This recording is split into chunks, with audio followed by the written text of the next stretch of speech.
Welcome to my channel rainbow creative art academy.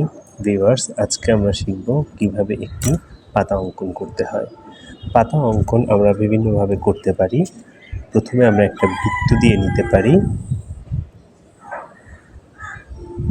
এবং বৃত্তের মাঝখান থেকে আমরা পাতের শিরা অথবা একটি দাগ দিয়ে সেটাকে ডাবল করে নিব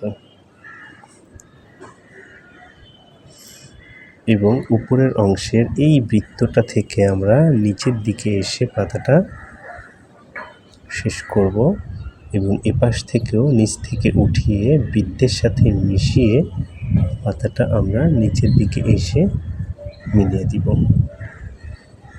এ পর্যায়ে আমরা বৃত্তের অংশটুকু মুছে নিব এবং পাতার ভেতরের অংশটুকু আমরা এঁকে পাতাটাকে সম্পূর্ণ করব।